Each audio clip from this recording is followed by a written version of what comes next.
29 यही वो तारीख थी जब हमने वर्ल्ड कप जीता, वर्ल्ड चैंपियन बने। 17 साल बाद थी T20 में, और उसके बाद 30 की वापसी थी इंडियन टीम की अपने घर आने के लिए।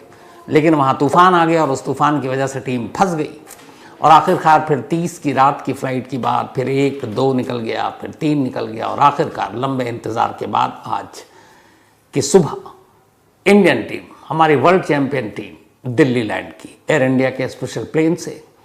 और उसके बाद फिर PM हाउस पर उनके लिए ब्रेकफास्ट था, नाश्ता वहाँ उन्होंने किया, मुलाकात की, और फिर टीम मुंबई के लिए रवाना हुई।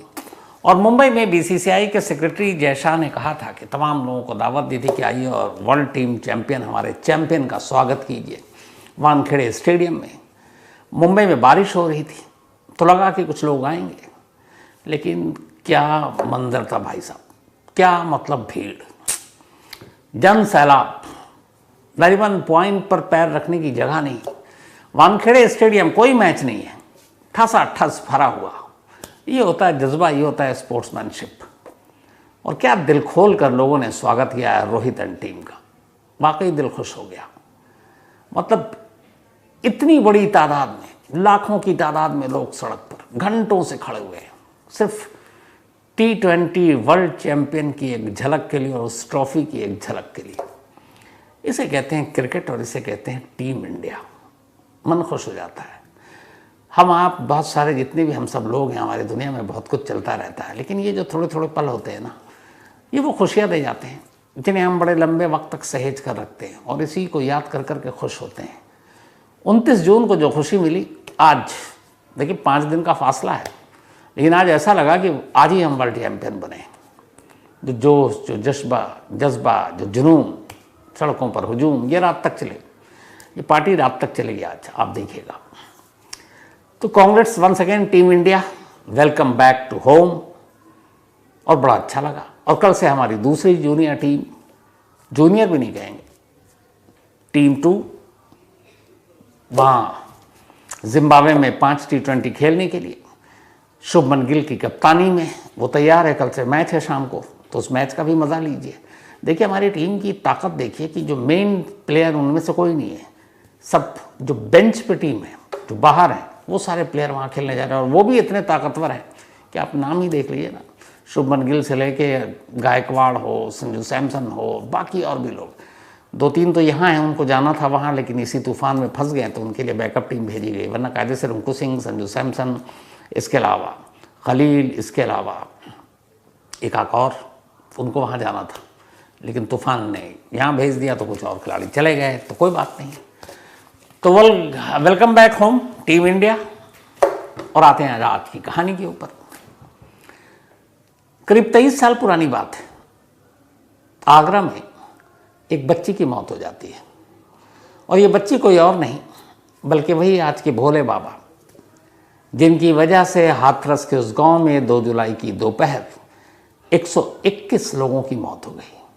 और आज जो लिस्ट आई है, बड़ा अफसोस हुआ उसे देखकर, उन 121 में से 119 महिलाएं और बच्चे हैं। उस 119 में से भी 112 महिलाएं हैं और 7 बच्चे हैं और 2 पुरुष हैं। तो सबसे ज़्यादा मरने वालों में महिलाएं हैं, और वही भोले बाबा की भक्त थी। तो यही भोले बाबा तब नई नई बाबागिरी की दुकान में उतरे थे, चूँकि एक यौन शोषण का इल्ज़ाम लगा, उसके लिए जेल गए, एटा जेल में रहे, काफ़ी वक्त के बाद जेल से बाहर आए। फिर इन्हें लगा कि अब और तो कुछ कर नहीं पा रहे, ऊपर से जेल हो आए हैं, तो पुलिस की नौकरी छोड़ते हैं, बाबागिरी की दुकान में उतरते हैं। बाबागिरी की दुकान में उतरे और फिर उन्होंने कहा मेरी भगवान से सीधे मुलाकात हुई है, और मेरे अंदर ये है कि मैं मुर्दों में जान डाल सकता हूँ। अब बाबा की बात मानने वालों ने माननी शुरू कर दी, बाबा के सेवादारों ने ये बातें फैलानी शुरू कर दी। इत्तेफाक से बाबा की जो शादी हुई थी, उनकी कोई औलाद नहीं, तो उन्होंने अपनी एक भतीजी को गोद लिया था, उसी को एक बेटी की तरह मानते थे। लेकिन उस भतीजी की उम्र जब बहुत छोटी थी तो बीमार पड़ी, डॉक्टरों को दिखाया तो पता चला उससे कैंसर है, वो भी लास्ट स्टेज में। इलाज चलता रहा, लेकिन वो बच्ची बची नहीं, और एक रोज़ उसकी मौत हो गई। जब मौत हुई तो भोले बाबा घर पे नहीं, कहीं दूर थे। अब लोगों ने कहा कि भाई अंतिम संस्कार करना है, सारी अंतिम संस्कार की तैयारी होने लगी, लेकिन भोले बाबा के सेवादारों ने कहा ना, ये बच्ची मरी नहीं है, बाबा आएंगे और वो इसको जिंदा करेंगे, क्योंकि उनके अंदर शक्ति है, वो मुर्दों में जान डालते हैं। अब जितने उनके भक्त, उनकी यही भक्ति कि नहीं अंतिम संस्कार नहीं होगा। अब वो लाश रखी हुई है, बाबा आते हैं, बाबा देखते हैं भक्तों और तमाम लोगों के मूड को कि भैया उस सब ने उम्मीद लगा रखी है कि मैं उसको जिंदा करूं। अब बाबा कुछ करते हैं, इत्तेफाक से उस बच्ची की बॉडी में कुछ शायद हरकत होती है, हिलाने से डुलाने से या कुछ, अचानक एक शोर मचता है, बाबा ने चमत्कार कर दिया, बच्ची जिंदा है। अब लेकिन थोड़ी देर के बाद पता चलता नहीं भैया बच्ची जिंदा नहीं है, बच्ची तो मर चुकी है। लेकिन अंतिम संस्कार उनके भक्त कराने को राजी नहीं और उनमें सेवादार ज़्यादा। अब धीरे धीरे वक्त बीत रहा है, डेड बॉडी है, संस्कार नहीं करोगे तो क्या होगा। कुछ जो आगरा के उस पड़ोस के लोग थे उनको पता चली, उन्होंने आंखों से देखा, उन्होंने कहा ये बच्ची की मौत हो चुकी है। लेकिन अंध भक्त मानने को तैयार नहीं। अब उसके बाद दो खेमा बन गया, एक ये कि नहीं भाई मौत हो गई, इसका अंतिम संस्कार करो, इन भोले बाबा के चक्कर में मत पड़ो। लेकिन दूसरा ये कि नहीं, बाबा चमत्कार करेंगे, अभी जान डालेंगे। और आखिरकार मामला मारपीट लड़ाई तक पहुंच गई, हंगामा हो गया। जब हंगामा हुआ तो एक लॉबी जो अंतिम संस्कार कराना चाहती थी, दूसरी इंतज़ार में थी कि भोले बाबा इसमें जान डालेंगे। और वक्त बीत रहा था, आखिर मामला थोड़ा सा नाजुक हो गया, पुलिस को दखल देना पड़ा। पुलिस आई, पुलिस ने जांच की, देखा, पता चला कि बच्ची तो मुर्दा है। फिर पुलिस ने अपनी निगरानी में, पुलिस की सुरक्षा में उस बच्ची को ले जाकर उसका अंतिम संस्कार किया और इस सारे कामों में रुकावट डालने के लिए भोले बाबा को गिरफ्तार किया। ये आज से 24-23 साल पुरानी बात है और ये बाकायदा आगरा पुलिस की रिपोर्ट में दर्ज है ये इंसिडेंट। तो ये वो बाबा थे जिन्होंने शुरुआत से ही कहा कि हम मुर्दों में जान डाल देंगे, ऐसा तो कुछ किया नहीं। अब 23-24 साल बाद यही कहानी दोबारा सामने आती है। जो बाबा के ज़्यादातर भक्त हैं, ऐसे ऐसे बयान में देख रहा था अब भी, अब उनकी भक्ति को क्या बोलूं। कुछ महिलाएं जो घायल हुई हैं इस हादसे में, इस भगदड़ में, उनका कहना नहीं, जिनकी जान गई उसमें बाबा की गलती नहीं है। मौत लिखा था, ऊपर वाले ने बुलाया, बाबा पे हमें पूरा भरोसा है, उन पे आस्था है। ये देखिए आप भक्ति। और दूसरी तरफ उस बाबा की अब हरकत बताता हूँ। 2 बजे के आसपास ये भगदड़ मची, बाबा को एहसास हो चुका था। बाबा अपनी गाड़ी में काफले में चल रहे हैं। बाबा की गाड़ी में कुल 15 गाड़ियां थी और उन 15 गाड़ी के आगे कम से कम 20 से ज़्यादा मोटरसाइकिल, जिस पर उनके ब्लैक कमांडो, जो उनके पर्सनल बॉडीगार्ड थे, वो सवार होते हैं। तो जब बाबा का काफिला निकलता तो सबसे पहले आगे चलते हैं मोटरसाइकिल पर, एकदम अंधाधुंध तेज रफ्तार उनके ब्लैक कमांडो, रास्ता खाली कराते हुए। ऐसे लगता है जैसे पीएम का काफिला जा रहा हो, एसपीजी लगी हुई हो। तो बाबा ने पहले कहा कि नहीं, हमें पता नहीं था, उनका बयान था। अब बाबा का झूठ पकड़ा गया। कैसे? सीसीटीवी की तस्वीरें सामने आई और ये जो आप देख रहे हैं ये उसी वक्त की सीसीटीवी की तस्वीर है। ये उसी नेशनल हाईवे नंबर 51 की तस्वीर है और ये तस्वीर जिस जगह पे ये सत्संग हुआ उससे बिल्कुल थोड़ी दूरी पर है। सत्संग के बाद भगदड़ मची और उसी भगदड़ के जस्ट कुछ वक्त के बाद की ये तस्वीर है और ये तस्वीर बाबा के झूठ की पोल खोल रही है। इस तस्वीर में आप देखिएगा, तस्वीर के सामने की तरफ आप देखिए, दूसरी तरफ की सड़क पर गाड़ियां आम रफ्तार से चल रही हैं, लेकिन यहाँ राइट से लेफ्ट जाते हुए आप तस्वीरों को जब देखेंगे, ये मोटरसाइकिल की जो एंट्री होती है इसमें सारे लोग काले कपड़े पहने हुए। और ये काले कपड़े इसलिए पहने क्योंकि ये ब्लैक कमांडो है, बाबा के personal bodyguard, personal security guard वो हैं। तेज रफ्तार पहले मोटरसाइकिल का ये काफिला निकल रहा है और उसके बाद अब गाड़ियों का ये काफिला शुरू होता है। और ये जो गाड़ियों का काफिला चल रहा है, अब इसके बाद एक वाइट और भी कारें हैं। बाबा की काफिले में 2-3 या उससे ज़्यादा वाइट कार भी होती है, इसलिए कि किस कार में बैठे हैं ये पता ना चले हर वक्त में। तो ऐसी एक वाइट कार में इस वक्त बाबा भी बैठे हुए हैं और ये देखिए कितनी तेज रफ्तार से ये काफिला उस नेशनल हाईवे से एटा की तरफ बढ़ रहा है।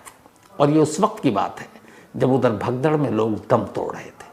जो बाबा लोगों के या मुर्दों के में जान फूंकने का दावा करता था, उस बाबा को ये बेस्ट मौका था कि उसी के भक्त मर रहे हैं, उन मुर्दों में वो जान फूंक सकता था। लेकिन वो बाबा उन मुर्दों को, उन भक्तों को जिन भक्तों ने उसे इंसान से भगवान बनाया, उन्हें मरता छोड़कर इस तरीके से भाग रहा है और ये सारी चीज़ें सीसीटीवी कैमरे में कैद है। इतना नहीं, इस कैमरे के बाद बाबा के मोबाइल और उसके मुख्य सेवादार के मोबाइल के कॉल डिटेल पुलिस ने चेक की। दोनों के जब डिटेल चेक किए तो पता चला कि बाबा जब यहाँ से कार में भाग रहे तो बाबा को पता है, भोले बाबा कि पीछे कुछ हो रहा है, भगदड़ मच रही है, लोग मर रहे हैं। तो फौरन मुख्य सेवादार फ़ोन करता है, कहता है कि यहाँ ये हो गया, और बाबा गाड़ी में बैठकर रिपोर्ट ले रहे हैं। करीब 2 मिनट और 13 सेकंड तक ये बातचीत होती है। बाबा को पता चल जाता है, सेवादार घबराया हुआ है, बाबा को कोई फिक्र नहीं, बाबा वहाँ से आगे बढ़ रहा है। इसके बाद 3 कॉल बाबा के मोबाइल से जाता है। वो 3 सेवादार थे और उनमें से एक उनकी पत्नी थी, और वो उनसे रिपोर्ट लेता है। और फिर बाबा सीधे वहाँ से गाड़ी लेकर मैनपुरी के अपने आश्रम पहुँचता है, जो वहाँ से बहुत दूर नहीं है। मैनपुरी के आश्रम जाने के बाद बाबा आखिरी बार उस दिन 4:35 पर शाम को उसके फ़ोन से बातचीत होती है, और 4:35 पर यह बातचीत जैसे ख़त्म होती है, बाबा का मोबाइल स्विच ऑफ। 2 जुलाई शाम 4:35 पर मोबाइल बंद, और वो ऐसा बंद हुआ कि अब भी मोबाइल बंद है। बाबा का मोबाइल दोबारा चालू नहीं हुआ। बाबा ने एक बयान ज़रूर जारी किया और अपने AP सिंह, आपको निर्भया याद होगा, सीमा, जितने भी मुसीबत में और ऐसे लोग, उन सब के पालनहार और सारे सहारा वही बन जाते हैं।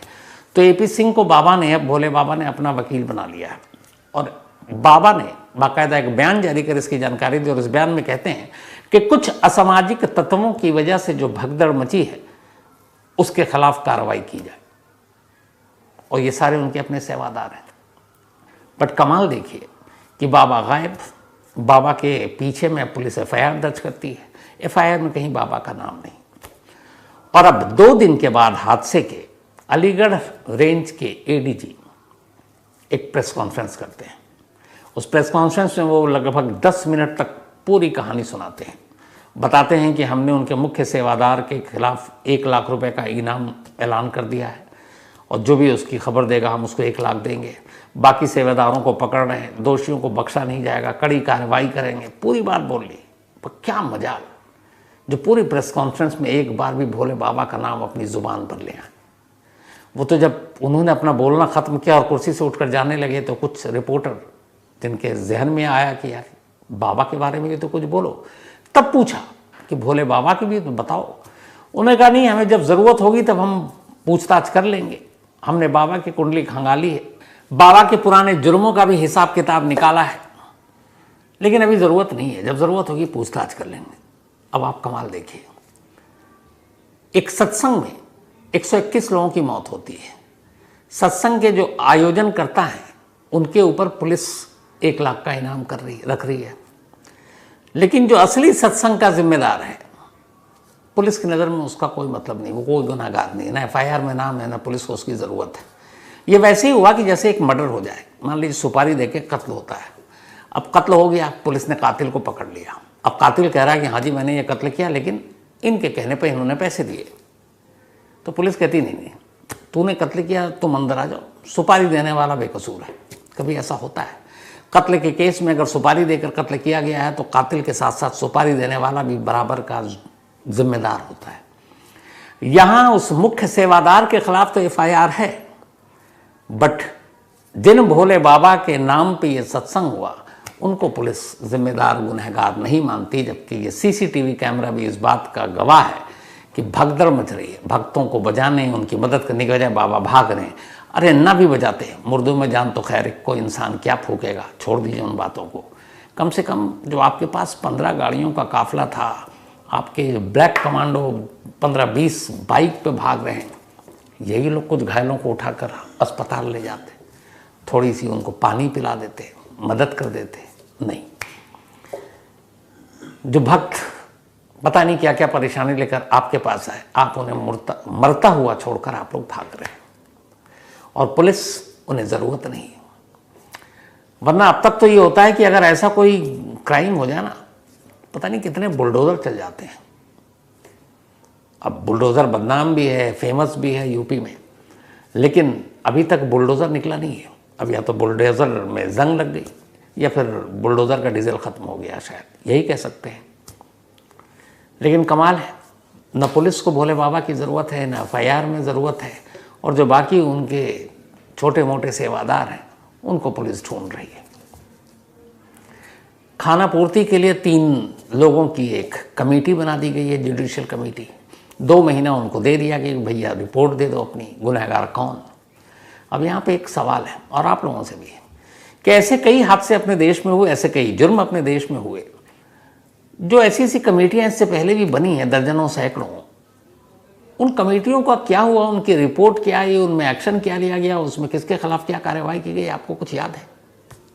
किसी को याद नहीं है। बल्कि 2 महीने बाद कोई याद रखता भी नहीं है। उसके बाद इतनी चीज़ें हो जाती हैं कि इसको पढ़िए। तो अब इस 121 लोगों की जो मौत हुई है भगदड़ में, 2 महीने बाद वो कमेटी क्या रिपोर्ट देगी, क्या एक्शन होगा, किसको पड़ी है, कोई पूछेगा भी नहीं। रिपोर्ट पता नहीं सामने आएगी भी कि नहीं आएगी। तो ये सब खानापूर्ति है, तो होना देना कुछ है नहीं, भूल जाएंगे। हमारे यहाँ वैसे भी हमारे देश में जान बड़ी सस्ती चीज़ है। ठीक है, भगदड़ हो गया, मर गए, इसमें क्या, 400, 500 लोग मरे हैं, यही हमारी सोच। ये हमारे बल्कि कुछ नेताओं के बयान देख रहे थे कि इसमें आयोजकों की क्या गलती, भगदड़ मची, जिसकी जितनी ज़िंदगी थी उतनी ज़िंदगी जी ली। बताइए, ऐसी ऐसी बातें हो रही हैं। लेकिन सबसे ज़्यादा अफसोस होता है उन आम लोगों को जो परेशान हैं, लेकिन फिर गुस्सा भी आता उन पर कि ऐसी भी क्या भक्ति है। और कमाल उस शख्स के लिए जिसकी जब उसने नौकरी छोड़ी उसकी सैलरी 5,000 रुपये थी।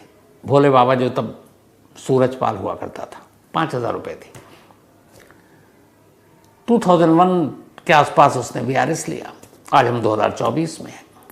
5,000 की नौकरी करने वाला, जिसके फैमिली में कोई बहुत पैसे वाला शख्स नहीं है, कोई नहीं है, आज 100 करोड़ से ज़्यादा का मालिक है। यही काफ़ी है किसी के बारे में अपनी राय कायम करने के लिए कि भैया तुम 5,000 रुपये की नौकरी करते थे, 100 करोड़ से ज़्यादा की प्रॉपर्टी कहाँ से आ गई। सैकड़ों, मतलब कई सारे बीघा में आश्रम है, अलग अलग आश्रम है ट्रस्ट के नाम पर, लेकिन सबको पता है असली मालिक कौन है। काफले में 30 से ज़्यादा गाड़ियां हैं भोले बाबा के पास। 80 तो पर्सनल सेवादार हैं इनके, 80 के करीब। ब्लैक कमांडो अलग है। अब इनकी गाड़ी, इनका रखना, इनकी सारी सुरक्षा, खर्चा तो होता होगा। और जो जो आश्रम है, उस आश्रम में क्या सारी आलीशान कमरे और सारे आराम आसाइश की सारी चीज़ें। तो इतनी प्रॉपर्टी, इतनी संपत्ति कहाँ से आई। 5,000 कमाने वाला 20 साल पहले आज 100 करोड़ का मालिक इसी बाबागिरी की दुकान से ही तो बना है। तो एक बाबा जो सच्चा बाबा है, उसे इन प्रॉपर्टी, इस पैसे, इन दौलत से क्या मोह माया, कभी भी नहीं होगा। ऐसे बहुत सारे देखे मैंने, बल्कि एक मैंने कहानी सुनाई थी। मैं तो बहुत सारे लोगों से मिला। एक नीम करोली बाबा थे यूपी के, मतलब प्राइम मिनिस्टर तक वहाँ उस वक्त के जाते थे मिलने के लिए। मैंने पूरी जब जीवनी पढ़ी तो पता चला एक पेड़, और उस पेड़ के नीचे और फिर पेड़ के ऊपर बाबा रहते, अपनी ज़िंदगी गुजार दी। कपड़े के नाम पे वही एक अदद जोड़ी कपड़ा, आधा शरीर खुला हुआ, और पूरी ज़िंदगी ऐसे गुजारती। और भक्त करोड़ों में भक्त लेकिन था। लेकिन आज किसी आप बाबा का नाम बताइए अभी, जो बाबा हैं, जिनके लाखों करोड़ों भक्त हैं, लेकिन साधु और फकीर जैसी ज़िंदगी गुजारते हैं। आज के जितने भी बाबा की तरफ नज़र पड़ेगी, सबके आलिशान आश्रम हैं, गाड़ियां हैं, पर्सनल सिक्योरिटी गार्ड हैं, सेवादार हैं, मतलब क्या कुछ नहीं है। और ये सब कुछ कहाँ से आता है? ये सब कुछ आता है अंधभक्ति के बिजनेस से। और उसी अंधभक्ति, ये जो डर होता है, उससे डरा कर ये लोग बाबा बनते हैं, और फिर इनकी वजह से ये सारी चीज़ें होती हैं। लेकिन अफसोस ये होता है कि ये सब कुछ होने के बावजूद पुलिस और प्रशासन अब भी खामोश है। बल्कि आज जब प्रेस कॉन्फ्रेंस की ADG ने तो एक लाइन बड़ी इंपॉर्टेंट बोली, उससे यूपी पुलिस की बेबसी भी पता चलती है। उन्होंने कहा जब ये परमिशन लेते हैं और बाबा का सत्संग होता है तो उसमें पुलिस प्रशासन के लोगों की एंट्री तक नहीं होती। वो कुछ करना चाहें तो उन्हें रोक दिया जाता है। उनके अपने सेवादार, उनके अपने सिक्योरिटी गार्ड, उनके अपने ब्लैक कमांडो वही सारा इंतजाम करते हैं। तो अब सोचिए कि मतलब पुलिस प्रशासन तक की जहाँ नहीं चलती हो, और पुलिस प्रशासन मतलब हो गया सरकार की भी नहीं चलती हो, तो फिर क्या होगा? ऐसे हादसे तो होंगे। और 48 घंटे हो गए, बाबा की कोई खबर नहीं। बाबा कहाँ है? बाबा का मोबाइल बंद। बस जांच होगी, बाकी देखा जाएगा। यही तो होता है, यही होता रहेगा और यही चलता रहेगा। तो आज की कहानी में इतना ही, लेकिन कहानी खत्म करूं उससे पहले वही अपना सिलसिला। आज समृद्धि एंड सौभाग्य इन दोनों की मम्मी का जन्मदिन है। तो हैप्पी बर्थडे मम्मी आपको, पूरी क्राइम तक फैमिली की तरफ से। और ये भेजा जैसे मैंने बताया कि समृद्धि जी ने, सौभाग्य ने। इसके अलावा प्रियाकित सिंह, इनका भी आज जन्मदिन है, तो हैप्पी बर्थडे प्रियाकित। और ये भेजा है टीना शाह और मनमोहन मथारू ने। मंजीत कुमार यादव का भी बर्थडे है, तो हैप्पी बर्थडे मंजीत। और ये भेजा है मेनका देवी जी ने और साथ ही ब्रिजेश यादव ने। इसके अलावा आनवी झा का भी आज बर्थडे है, तो हैप्पी बर्थडे आनवी, भेजा प्रशांत झा ने। साथ ही कोमल कश्यप, इनका भी बर्थडे है, हैप्पी बर्थडे कोमल, भेजा है विजय कुमार बागले ने। चंचल दुबे का भी बर्थडे, हैप्पी बर्थडे चंचल। साथ ही आनंद सिंह, इनका भी बर्थडे है, तो हैप्पी बर्थडे आनंद। और ये भेजा है अमन सिंह और साथ ही शिखा सिंह ने। इसके अलावा रिचा यादव और सनी कुमार यादव, इन दोनों की मैरिज एनिवर्सरी, आप दोनों को बहुत बहुत मुबारक बधाई। रिचा और सनी, आप दोनों को भेजा पप्पू कुमार ने। दीपक शर्मा, इनका